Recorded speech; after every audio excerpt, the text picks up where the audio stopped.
Yes, that it was really remarkable being there yesterday. The crowds were genuinely building, even quite long into the night as the news broke. And the crowds were far larger than I was expecting, and the crowds were quiet, respectful, and generally taking in the news. I think it's like we knew at some point this was going to come, but the actual moment when it comes is always a surprise, and so I think there was a sense of just taking it in. And now today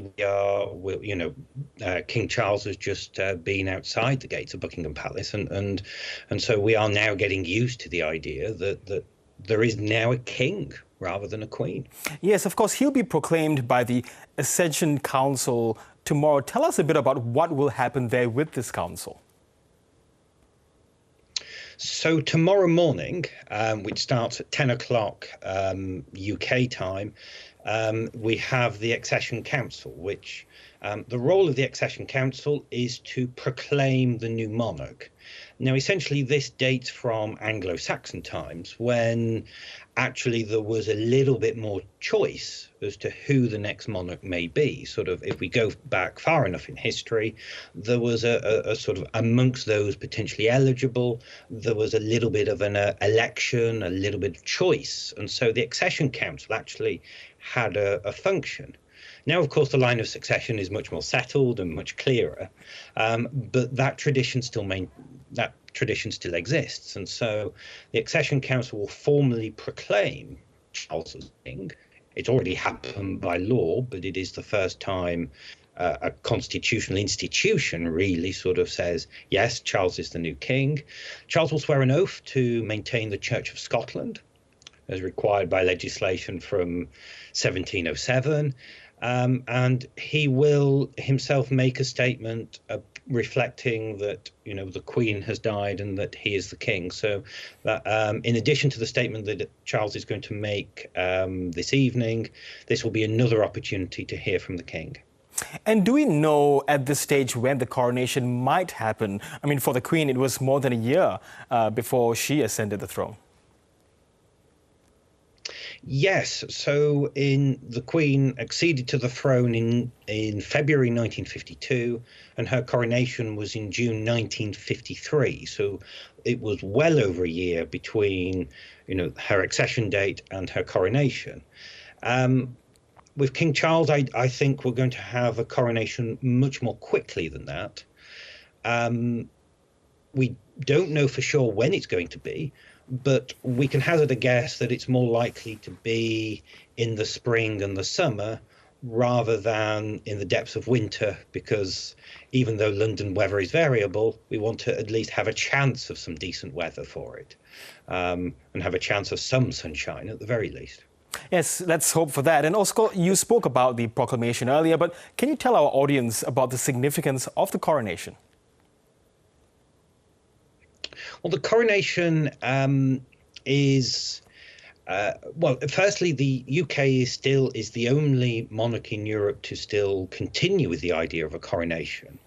And, this will be a moment of pageantry, the likes of which we will not have seen since 1953.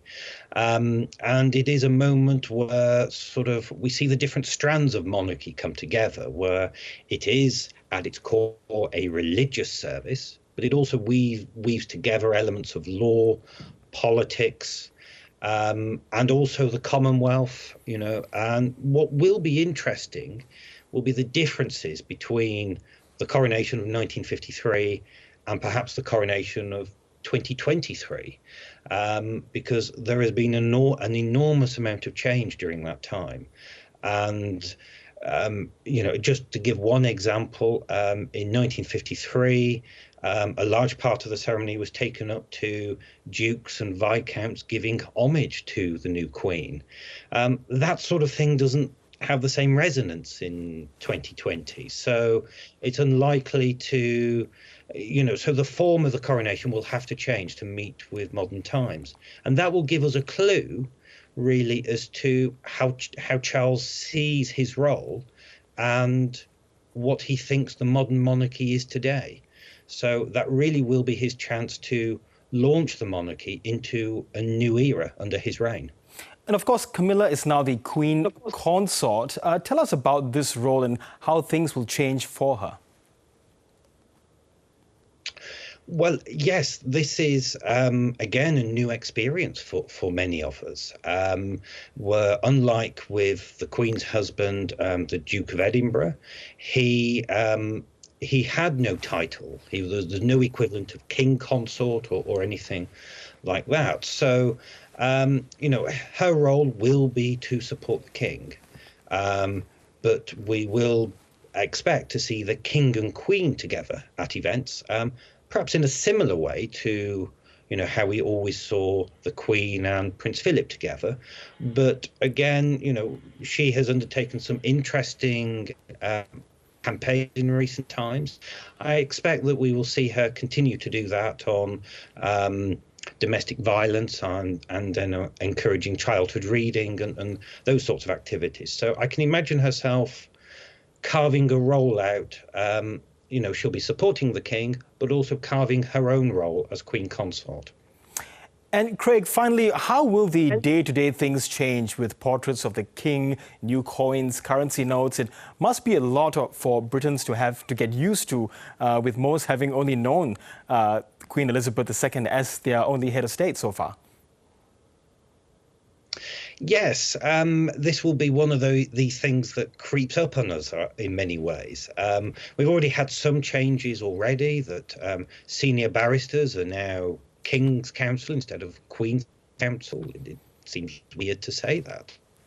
But, no stamps, that type of thing will, new versions will enter circulation, and I suppose we will all have a moment where we just get a £10 note with King Charles's face on, and it'd be like, oh yes, things have changed. It's I think we'll start to notice when we see the face of the monarch on things, perhaps in a way where we've just taken it for granted. Seeing that change, I think, will make us realise how often we see the monarch's face just out and about.